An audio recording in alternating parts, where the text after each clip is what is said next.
So we're going to get started. I'm Professor Ara Merjan here in the Italian Studies Department, although I'm an art historian, and so it's with particular interest and excitement that I welcome you all today to this event on modern museums between cultural diplomacy and institutional critique.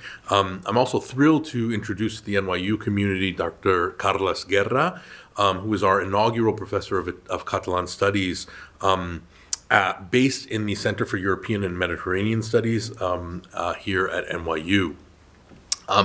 Dr. Guerra is an artist, critic, and curator who's worked extensively in the field of modern and contemporary art, critical pedagogies, and documentary practices.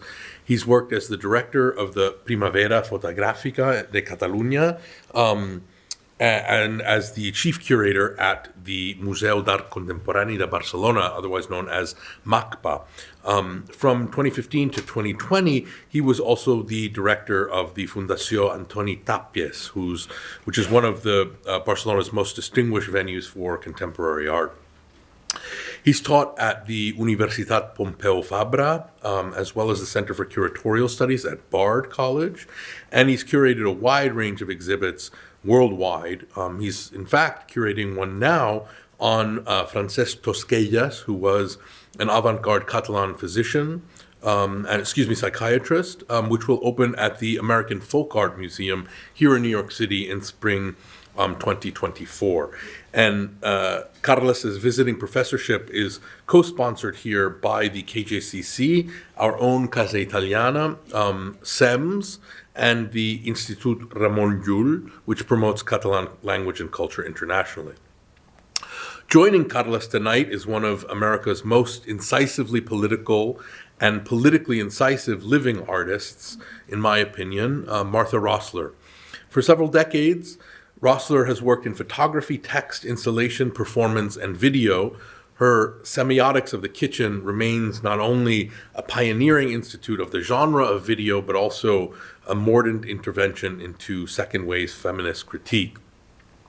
Her work focuses more broadly on the public sphere, from everyday life and the media to architecture and the built environment, especially as they affect women.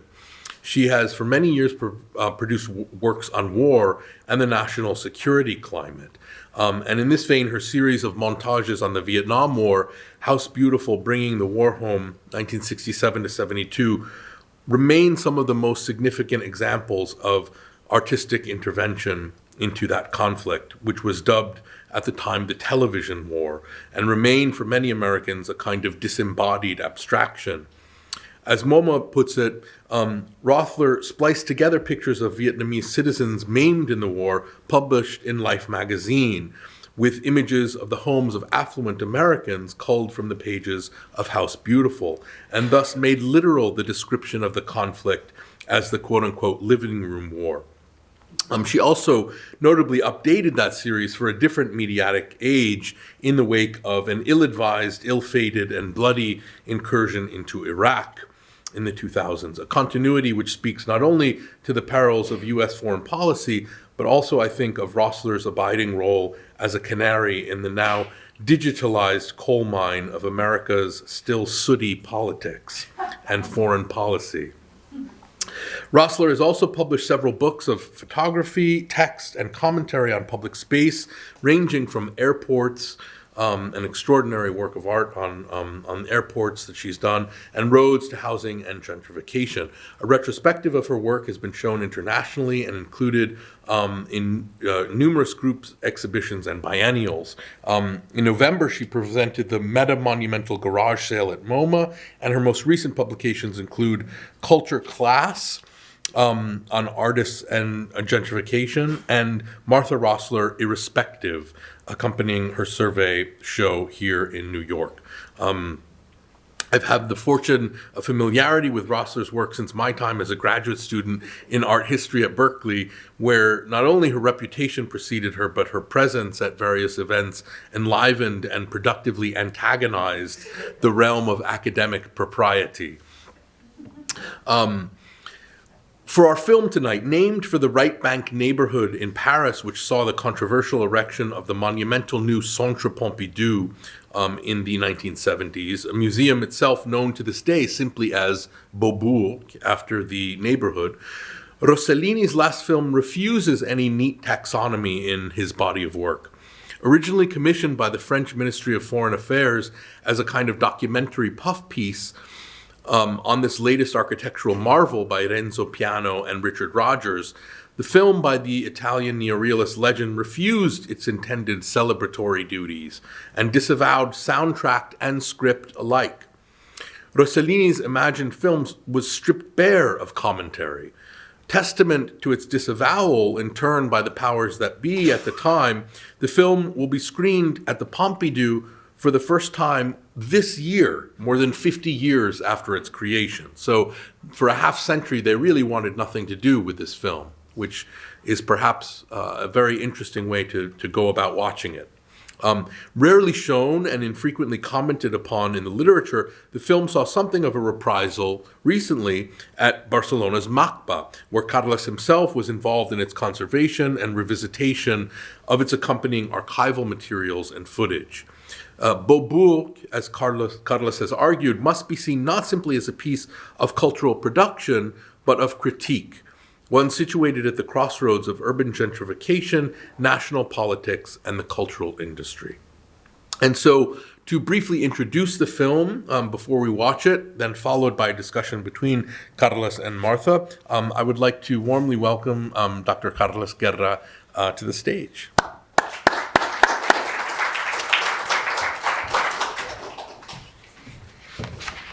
Thank you so much, Ara. Thank you all for being here this evening. It is an extreme pleasure to be introducing this rare film by Rossellini, and to do it with such a good company. To begin with Martha Rosler, who is a long-term friend, and I wouldn't think of anyone better to sort of confront this artifact, this film, this vision of the museum back in 1977, which is when the Beaubourg was erected in the area formerly known as Les Halles, a kind of popular market that had to be leveled in order to implant this kind of cultural facility.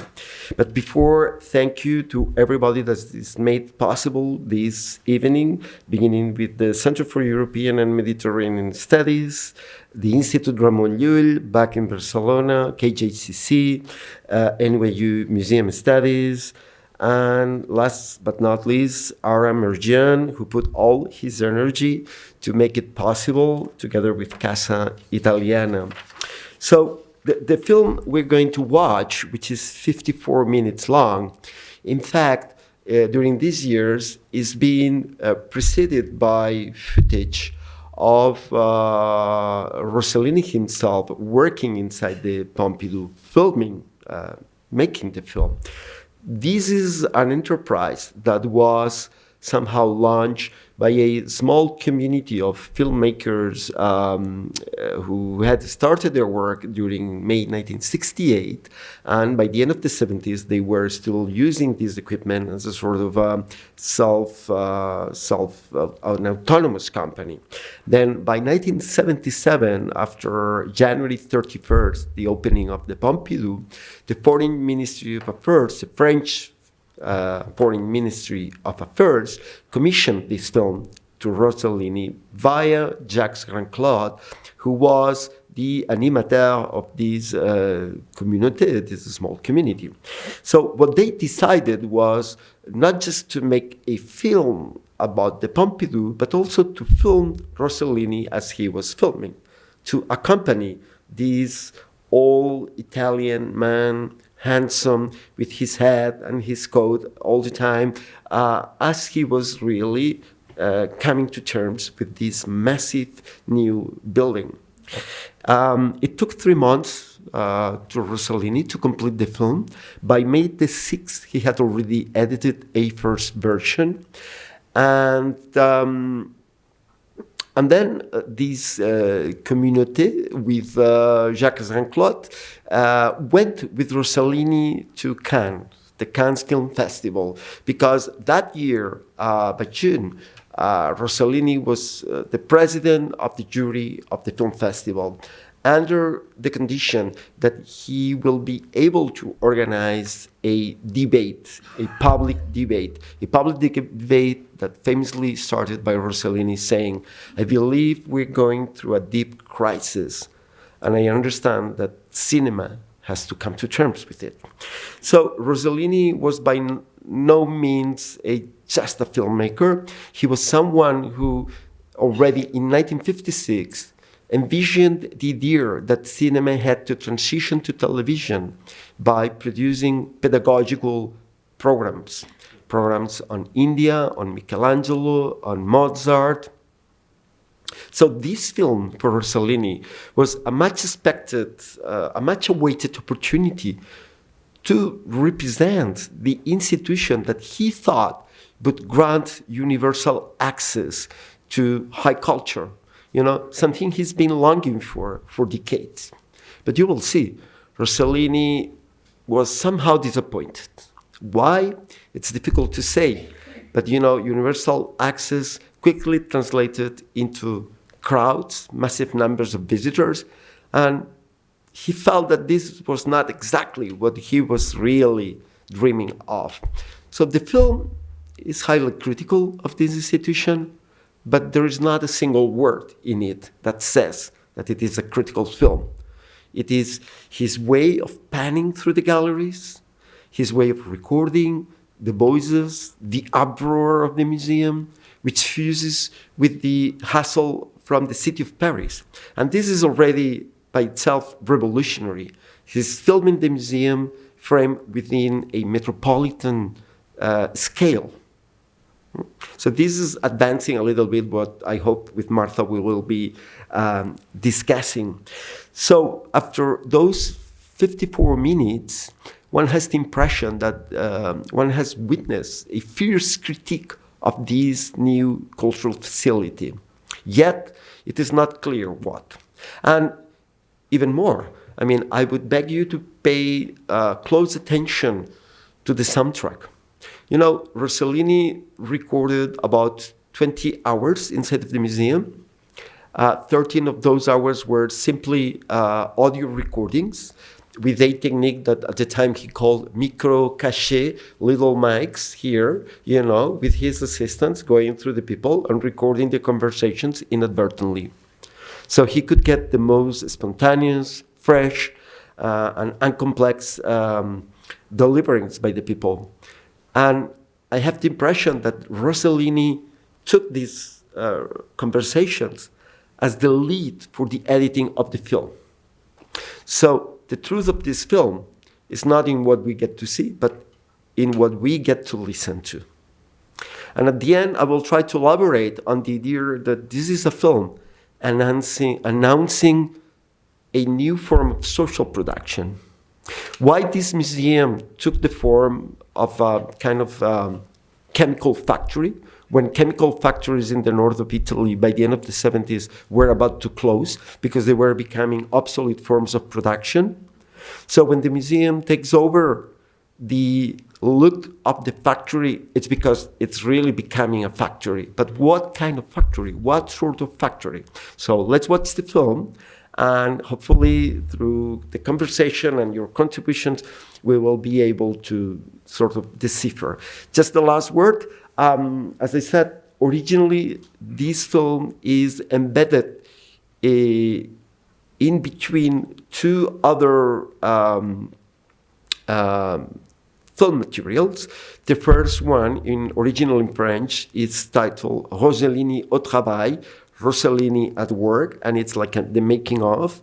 And then the third part of this triptych would be Rossellini in Cannes, when he's leading this debate and seminar with people he has himself invited to debate about the crisis, but not just the financial or the energy crisis that they were living through, but also a cultural reaction to this crisis. So we're gonna just watch actually like 4 minutes before the film starts. And these 4 minutes, you will see, reflect a conversation, an encounter of Roberto Rossellini as he's leaving from work in the museum, from filming, and meets with some journalists that will question him, will ask him how the film will be.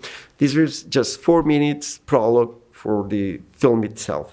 I don't want to end this brief introduction without saying thank you very much to Julian, who is in charge of technology, and everybody else who is helping to make this possible. Thank you. Yeah, it's January 31st, the first time it opened to the public. And they were already filming there. Yeah. And yeah, the film was completed within 3 months. By May the 9th, Rossellini had already edited the film, yet he still wanted to make some minor corrections that he could not do because he passed away early in June. Yeah. Oh, Martha, I guess you know why we thought of you to come to comment on this particular film.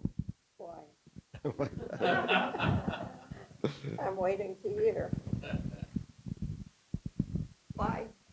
Well, because I mean, for me, you represent the person who's been able to look at the art system from a different perspective, not just someone who is a participant, an embedded actor, but someone who can look at the museum, at the art world from afar and read it more systematically. Like, you know, I mean, the basic or the most if we say that what you did back in 1989 with If You Live Here at the was kind of sort of a way of looking at the effects of the art world in the rest of the economy, in the rest of our lives and society. And I say our lives because it really affects our lives. So this museum, when it opened in Paris, it really displaced an entire population who was living and working in that central area of Paris. Nothing was left of that old lifestyle, you know, workers, restaurants, market stands, prostitution. So I would say the project, If You Lived Here, wasn't so much about the direct displacement of people because it was in Soho, which was basically a vacant neighborhood in waiting. I did write about it afterward, but of course, when you think about the Makba and the Beaubourg, and of course, the Whitney and the High Line together, we're talking about the production of space and of real estate in a way that is hard to grasp. The Whitney, you can see with the Whitney and the High Line, the creation of space again in an industrial area, but with the Makba, Beaubourg, it's about displacement, very clearly about displacement and gentrification. And of course, the underlying themes of the project on housing and homelessness was what you were mentioning was indeed about gentrification, excuse me, but a little more directly about housing and homelessness and not the imminent causes. I was joking when you mentioned the garage sale, which actually was at MoMA. That is institutional critique. I remember the upper, it was in 2012, by the way, not recently. The upper management, the curatorial and behind the scenes staff were extremely upset, whereas the lower ranks loved it. But a curator whom I loved, and I'll get off the subject in a minute, said, this is a critique of the museum. And I said, of us. And I said, no, it's not a critique of you. actually, to talk about critique of institutions, I prefer to stay at a level that isn't pointing a finger at a particular one because it's systemic. Though we could certainly have a history of the Plaza de Angels and so on. But the thing about this evening was I couldn't decide, as I wrote to you at the last second, whether this was supposed to be about Rossellini or whether it was supposed to be about the museum. And I'm guessing sort of both. So I would just like to say a little bit about Rossellini and this movie, which I had never seen before. You kindly sent me a copy of it, and it's no wonder that I never saw it. It's been basically withheld. But I would say two things. One is he believes in objectivity, and I would say he is essentially a Cartesian. And he believes that, and he actually said that in the interview. I couldn't believe it. I hadn't seen that interview. I saw something also very interesting that you sent, which was a much longer thing at the end where it's actually was following him around, all that footage that you mentioned, following him around before they made the film. And there's a meeting that I'll get to in a second. But the journalists say, will it be your, how will you do this in 3 months? And will this be your opinion? And he says, of course it won't be my opinion. And they said, but you're making it. I'm paraphrasing, but you surely remember this moment. And he says, and I was really shocked to hear him say it, objective, it'll be objective. And of course, in modern theory, we would never say that any visual production is objective. It always is authored. We still believe in the author again. I guess we believe in these days. But clearly, he's the director.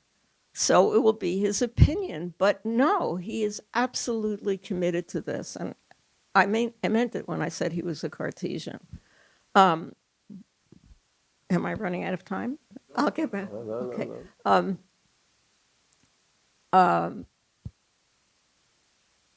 One of my favorite films of his is actually also a television production, and it was late in life, and it was La Prise de Pouvoir de Louis XIV, the taking of power of Louis XIV, which is a magnificent movie in which he shows you without resting on the interiority of, so why I can't watch things like Succession. I don't care what these people are thinking. I mean, I really can't stand those things. I cannot stand it. I couldn't even stand The Godfather. Though it's closer, he shows you through people's behavior and their actions what it is, how they restructure a society or how their plans work out. And why I thought of that movie in particular in relation to this, because it's precisely about the creation of an ideological regime based on spectacle, a certain kind of spectacle in which all kinds of the glories of state are assembled and in which you, the citizen, or in the case of La Prise de Pouvoir, it's really more the court, how a cast of characters is assembled against their will to create the regime of the Sun King. And it's basically on the basis of forcing them to spend all their time at court and buy very fancy clothes. And if you think of the Beaubourg, I guess I didn't reread her essay from a million years ago, but Annette Michelson wrote, I think, about the Beaubourg as the last mega project of modernity, which in a way it is. But look how he does this. He shows you the creation of a machine. He looks out over Paris, you're above Paris, and then you see the financial district in the distance, and he ends with a reverse of the same shot. But it then gradually comes around to Les Toits de Paris, the rooftops of Paris, and someone playing the piano, someone sitting in the window, and all the sounds, little dogs and children in the streets, all auditory. And you see then that on the one side you have the buildings from the crumbling to some degree from the 18th century, and then building torn in half, the beautiful painted upright pipes of the Beaubourg, the Pompidou, and this building being ripped to nothingness, torn, and you see the insertion of this thing into Les Halles. And so without saying anything, he opens the thing with the construction as destruction. Naturally, they didn't like this movie, though the first time I saw it, which was only this weekend, I thought, why didn't they like it? And then I thought, oh, God, it gets people saying ridiculous things that people say when they're walking around. And he also begins with the wordlessly, the fact that this thing is an act of destruction, when, of course, the president who put it into practice was that it would be a grand unifier of the French people.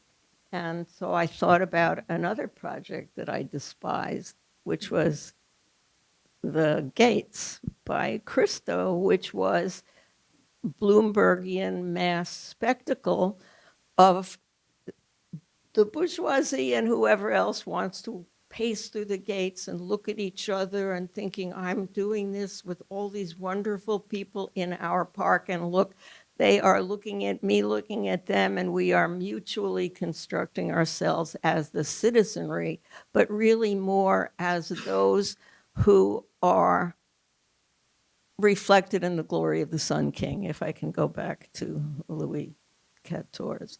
So I think I scribbled, I make notes on things, I never remember anything, but the machine of social production, which is what we're looking at, is the intended machine. What could be better than that song, I Love France, from the north to the south? It's like, why script things when you can manage to get the most perfect thing? You have these wonderful murals by children, which are clearly of different regions. He didn't make that up.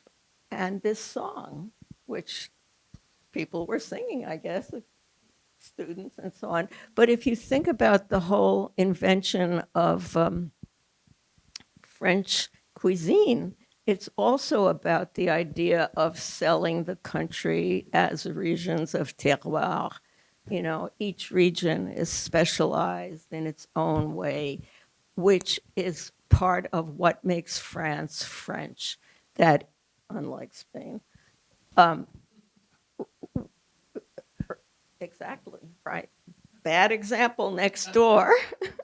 All those separatists, though they may be in government tomorrow. Yeah. Which is great. So I think the question, what, I'm doing a lot of talking, you should be talking. I'll be interrupting this. What is a museum today? Well, this was a question that we started asking in the 70s, though I had to be prodded into caring, as I say. I'm an artist.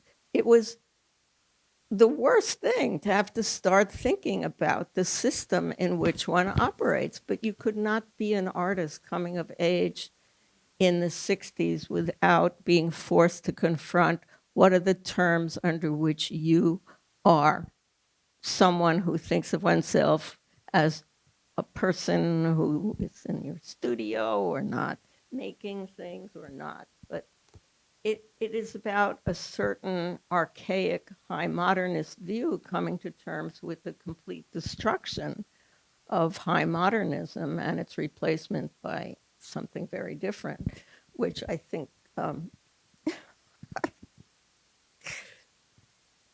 so the moment where we bring in the unwashed as a subject. Why do these people come here? They haven't been well raised. Well, I think there is a key aspect here in this kind of disrespect for the institution or for the author and the masterpiece and the narrative of the museum. It really presents how unruly the public can be. And there is a great potential in there. And this is real social production. But of course, this is something that museums will never account for. So Rossellini did something closely to illegal, which is like spying, eavesdropping each of the conversations. To come through the door, we had to confront something that said, "Give it up. You walk in here, and your image is not your own." Yeah. So what I want to say is that, he comes to terms with this social production by switching and changing the focus towards the people, who is treated as raw material. See, when the guards speak to each other at the very beginning of the opening of the doors, they say, watch out, the crowd is coming up. So the museum is basically turning itself into a massive space to monitor multitudes. And yeah. Maybe you should continue. No, go ahead. The piece that was at the piece of footage that was at the end of what you sent me, which was based on the making of yeah. There is, let's see.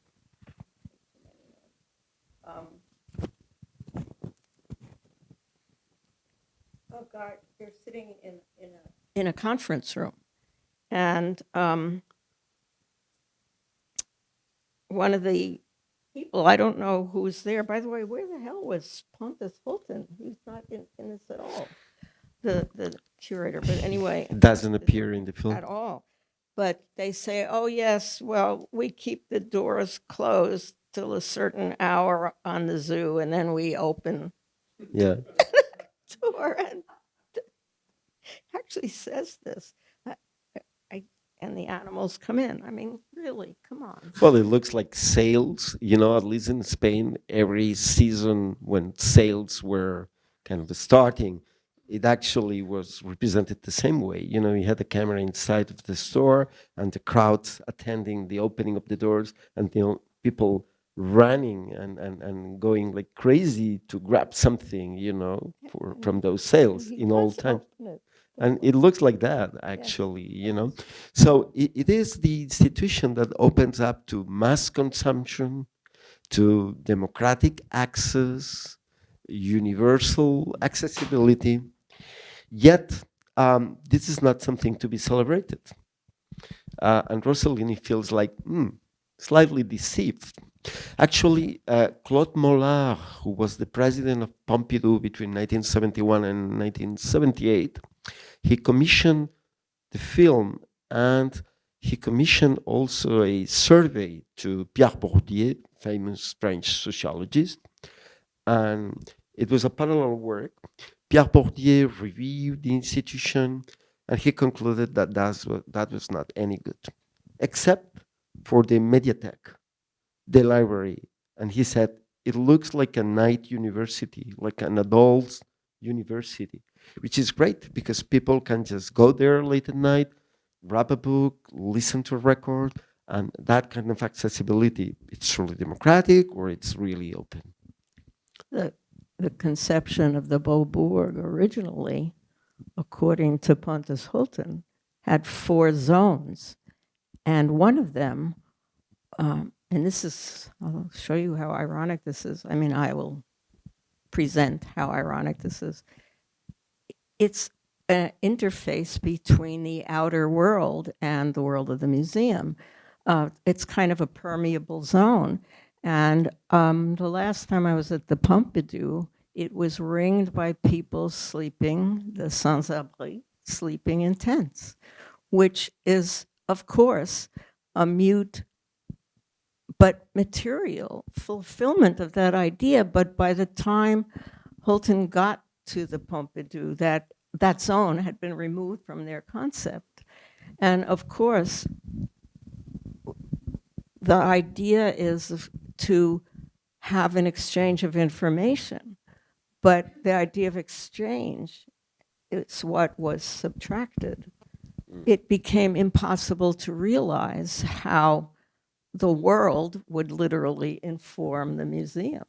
And this has been something that we've been fighting over for these 50 years. And of course, I have witnessed noticeable disagreements among museum directors. I'm on with David Ross about what is the function of a museum. On the one hand, of course, for David Ross, who was the head of the Whitney at the time, it was educative. It was, in a sense, to bring people together in an appreciation of what it is. You know, I will say this is a version of the machine of production. But the traditional museum is about a space for separation and contemplation. And the subjectivization of your experience.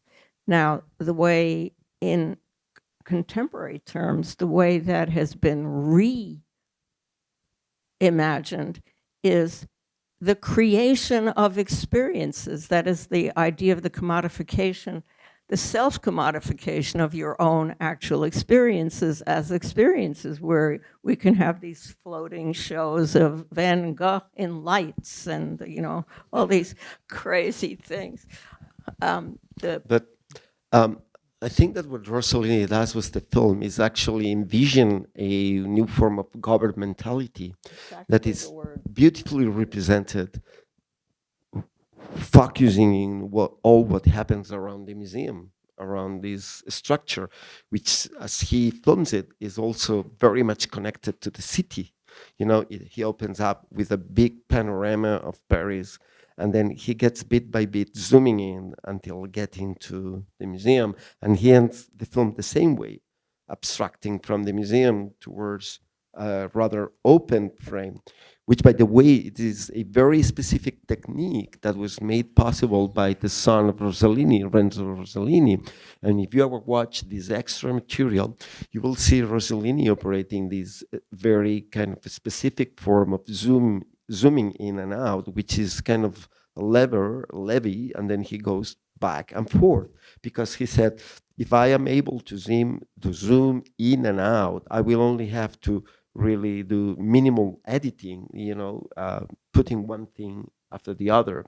So this is technically the idea. But then, I mean, this governmentality is based on the idea that thanks to culture, we can remedy certain, we can, they could actually govern in the city. You know, if you have a city area and you want to transform it, before you would send the police and kick people out. But then culture becomes a new form of policing these kind of, let's say, difficult situations or these aggravated social places. But the way this governmentality functions is a very specific and modern one, because it doesn't really intervene directly on people. It plants culture there right in the middle, and it will, of course, have certain effects, not because it will enlighten the people, but because it will change their lives by displacing them, because the rent will go up and they will have to live somewhere else. So this form of governmentality, it is actually what was transported to Barcelona in the early 90s, trying to remedy also the degradation of the former Barrio Chino, then called Raval, and hopefully is what they are aspiring to do with Centre Pompidou at Jersey City. Right? You know, there is plans for a Centre Pompidou at Jersey City, at 24 Journal Square. So it is a formula. It's become a global formula. Yes. And of course, it's very predictable what you can expect from a museum. Then the rest, sorry, but it's bullshit. Subjective experiences, art, authors, is just a secondary technology. Correct. Oh, That's why it's so illuminating, the film. And secondly, because when I said social production, maybe I should also dwell a little bit more on this. To begin with, the former outlook of the museum, which is kind of, yes, futuristic, somehow, kind of, how to say, yes, futuristic. It draws or it refers to those factories in the north of Italy, which were the leading factories during the post-40s sort of transformation of the economy in Italy. By the end of throughout the 70s in Italy, there were a lot of strikes. And the autonomous movement sort of succeeded in changing the idea of labor by declaring, not just the factory, the only place where work takes place, but by revealing that the entire society functions as a social factory. So that everything comes to contribute to a social production, from women at home, from men in a factory, from teachers, from us being here exchanging ideas and knowledge. So the museum takes this sort of challenge, and I believe that unconsciously Rossellini focused on the noise, on the sound, on the uproar, on the hustle, on all the noises that brings together the museum, internal and external, because you listen to cars, the traffic, you listen to the announcements, you listen to the comments, no matter whether the comments are kind of intelligent or smart or just vulgar. But then all this noise fuses social production. The problem with social production is that we don't know how to benefit from it and what is the real outcome of it. But it really represents a high degree of cooperation among different people and different sort of instances around the museum. So, but that's it, and then the film doesn't deliver a single word, a single remark, a single conclusion, or a single idea that you can say, oh, this is what he wants me to learn through the film. So it's up to us to decide, what all of this is producing. in that journalistic thing. Yeah. It's what Exactly. You put it beautifully. Freedom. Yeah. Your opinion. It's your opinion. Which is disingenuous. Wouldn't you say it's disingenuous? Yeah, I think so. Because I think, as I said, his idea is that by remaining objective, that is outside the subjectivity of himself and those who operate the levers of power, he's showing you the operation of the levers of power by focusing elsewhere. And you being can't say, but that's objective. your opinion, because we know that the words and the visuals are coming from other people's mouths or from different view. Being objective for him, it's, I think, the equivalent of delivering a fair description of the place. Because it looks like a dull cinematography, just panning through the galleries, one painting after another, just punctuated by those funny comments. But then, it is a simple description that triggers this very objective and powerful idea about the museum. This is what it is,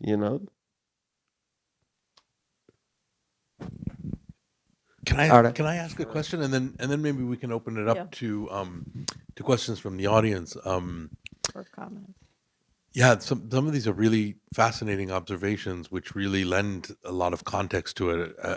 As did the fact that I know at the time it was an incredibly controversial demolition in that neighborhood in Paris, which led to not only the removal and displacement of a lot of citizens, but obviously, as Carlos has said and as Martha's reiterated, a complete transformation of that fabric of the rive gauche, the right bank, which was still, I think, had some kind of working class pockets in it. But my question is actually just about sound, because it struck me, in some ways, it's almost as if Rossellini's like purposefully taking the piss in this documentary, right? I mean, especially the disjuncture between the voices and what's seen, right? That there is oftentimes the snippet of kind of ambient conversation is not the individuals that we see. And that kind of disjuncture is jarring, but often, as you said, quite humorous. Precisely, especially because they often have nothing to do with the art on display. And yet, I mean, the progression of the camera through the galleries, as Martha said, is kind of this. It starts with Gustave Moreau and Gauguin and Seurat and Cézanne, and then you end up with the Brillo boxes and as someone says, sort of hyper realism. But his interest lays in this kind of in this sort of ambient. I mean, was he?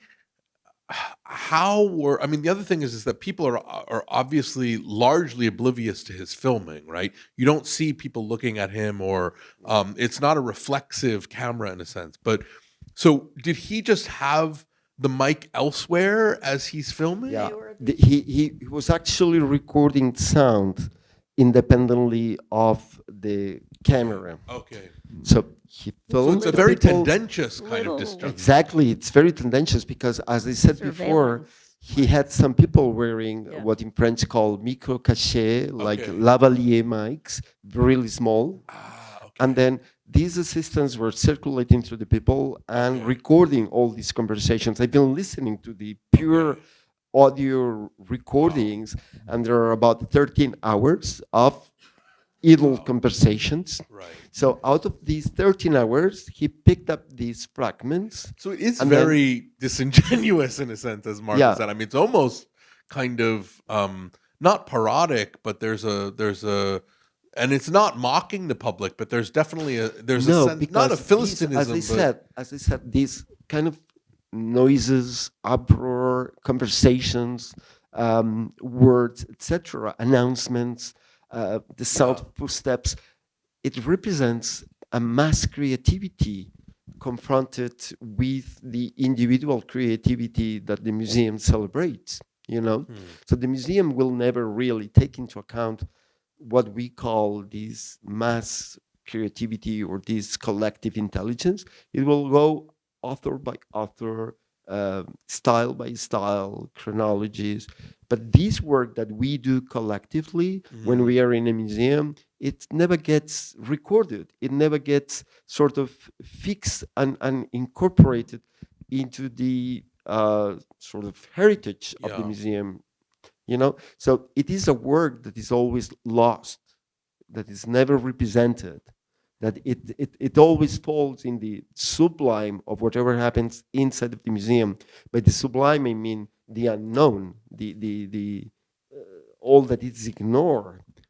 And one thing, just to play devil's advocate for 1 second, because I spent a year there doing research as a doctoral student, and one thing, at least in its, I think that sort of mixed use, right, which was at the time relatively new, right? The notion that it be both a museum, a Kunsthalle for temporary exhibitions, plus a permanent collection, plus have this very public library where, as truly Carlos public said, people go there. A lot of people who don't have computers, for example, will go check their email, or at least they did 20 years ago when I was researching there, right? It does have this kind of mixed use, which tried to, in a sense, give back the public dimension of what was taken from the displacements, right? And for example, that model is still, in downtown Helsinki, for example. Now there's a modern library which has rooms that you can rent for practice and sewing machines you can rent, and people, people from the city actually go and use it. So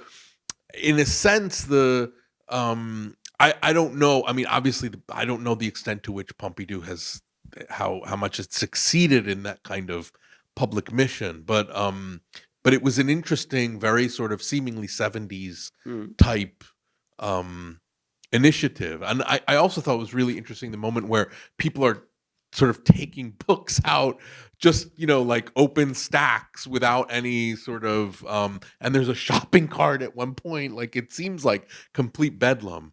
But yeah, I don't. Those are just sort of random thoughts. But Martha was going to say something. Well, it's about that moment between the end of the post-war idea of what is a society and the incursion of mass media and the conversion from the production of things to the production of information and knowledge, which wasn't that clear. And yet, even as an undergraduate, I was collecting books on cybernetics, new term, Norbert Wiener, and the coming information revolution in labor and knowledge. And this is part of what the Pompidou contained, but with the overlay of it being a grand machine for the French Republic, which I do not think is true of Finland. I think the Finnish society, which has been social democratic in its short life, it's only about 100 years old as a country, and it's starting to shiver a little bit like all democracies. But it's a much more communal idea, whereas there's very little that the French Republic wished to retain of the communal in Paris and environs. And of course, speaking of environs, there is the issue of, the post-Algerian repression and people sending people to the banlieue, where you can kind of a cordon sanitaire, not so different from Israel. So that vision removed the interface of the public, but it did retain the idea of the circulation of knowledge. I don't regard this as an evil thing. To talk about how it functions socially is to understand our life and what the structures represent, what the institutions represent. But I think it's much better to have a library than not to have a library, and it's much better to have access to materials. When you look at the society that's produced, however, and you see that all the wealth is flying up to the top, you begin to wonder to what degree is the knowledge that we're being infused with detrimental to our own survival. That's a real issue, and why governmentality remains an issue. Yeah, I think that what sort of disgusted Rossellini was the idea that instead of elevating the experience of beholding art or reading a book, it actually looked like it downgraded or degenerated with the public experience. What I mean is that the public is synonymous of a sort of degradation, degeneration of whatever is presented as culture, which seems kind of an accusing argument, towards the popular, the democratic. And that's why probably Pierre Bourdieu also got a little bit sort of shocked. He said, well, it's not such a successful institution, but yes, the Mediathèque, the library is great. And I do remember by the end of the 80s going there for the first time to the Mediathèque and seeing the records thrown on the floor, the books as well. And I thought, what is this? I mean, this doesn't really resemble a library, or at least the idea I had of a library. But we must have get accustomed to the idea that to be public is to be open to degeneration. But degeneration is not bad. Degeneration is just a certain form of appropriation, a certain form of, translation as well. Otherwise, you're more of an anarchist than I am. You will become like a staunch modernist, preserving the authentic value of the collection, of the work of art, of the author's intention. So you're not on the side of don't touch that, and if you don't take your fingers out of your mouth, smack you. Do we have any questions from our audience for our guests?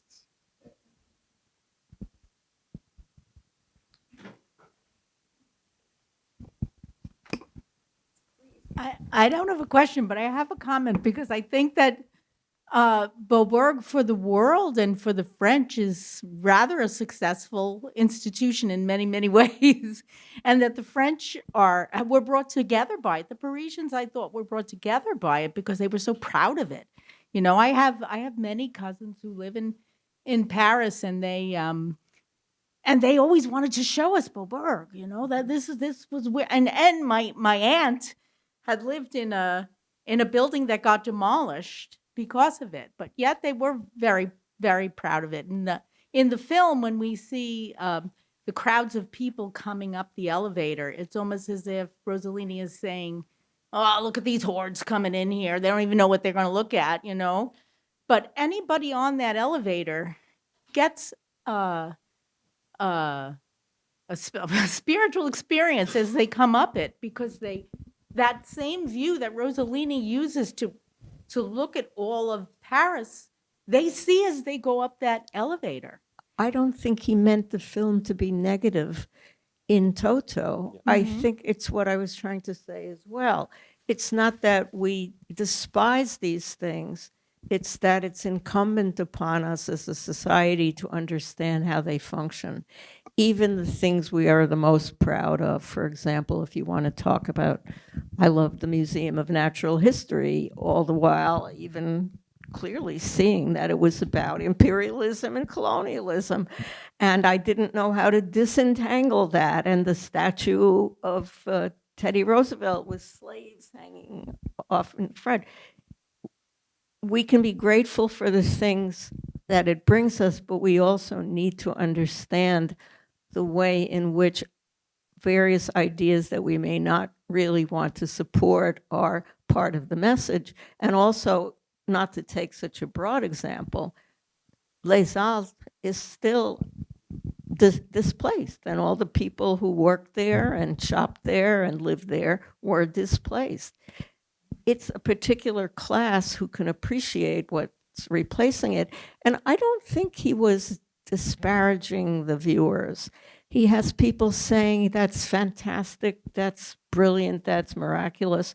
But what he does show is that it's not a uniform response of gratitude and adulation, that it's a much more mundane thing where people are talking about, get your fingers out of your mouth, or would you take care of the kids? No, I mean it. I think he's trying to say that the people that you hope to mold are people. And yes, they see the view, they know where they are, they may love it, but on the other hand, they are much more complex than the empty vessels that you seem to hope they are. You see, I mean, it's impossible not to see people coming out of those beautiful tubes as being extruded like Pringles. And my favorite airport looks just like that. They used the same idea. The airport, CDG, the de Gaulle. Right. It's a series of tubes and modules, and it's absolutely gorgeous, but it's also very peculiar. This idea of the social production of society. On the one hand, you have complexity of cuisine. On the other hand, these machines for the molding of a populace. Definitely, yeah. This is exactly what it means, the biopolitical governmentality. It means we are going to change your life, but we are not going to touch you. So indirectly, we're going to influence you in a way that you will do exactly what we want you to do, you know. But then Rossellini presents a bit of a rebellious picture of these publics, as speaking in a way that it is not by any means kind of educated or formalized in the art discourses. And again, there is a high degree of heterogeneity in the forms of approaching art, which is irreducible to any form of language as well. Which is why they would not want to have released this film at the moment that the museum was opened. But as I was watching it the first time, I thought, what's the problem? And then I thought about it, and I thought, wait, this is their grand enterprise, this huge monument to the French state and its people. And you see ordinary people with diverse and not very educated reactions, and a certain spontaneity, and also probably that very idea of being part of a crowd that I think French people in particular don't really like, this being like extruded. And then I believe that to end with this conversation, it would be important to go back to Rossellini himself and consider that he devoted his efforts to make a film about cultural policies. He who was the champion of Neo-Realism, of, let's say, a form of still traditional way of understanding cinema through the 50s and through the 70s, he ended up producing this enormous transformation of cinema into something else, into something that will not treat us as people eager to receive some sort of entertaining message, but just film with all its critical potential.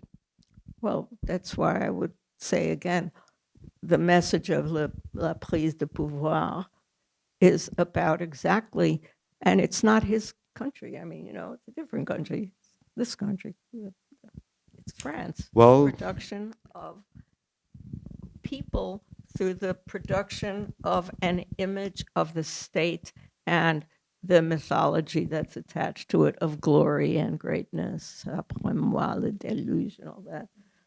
So he wants to make that separation, and he understands the role of cinema right in the middle of it and other technologies of information. And in order to do that, he had to request the collaboration of this former 68 group, Communauté de Cinéma, with Jacques Grandclaude leading the group, which I thank you him because I called him to grant permission for this screening, but unfortunately he's very ill and he couldn't really send me the new files because this film has been newly digitized and it looks so beautiful. So we saw a really kind of a fuzzy copy, but yet I think it worked.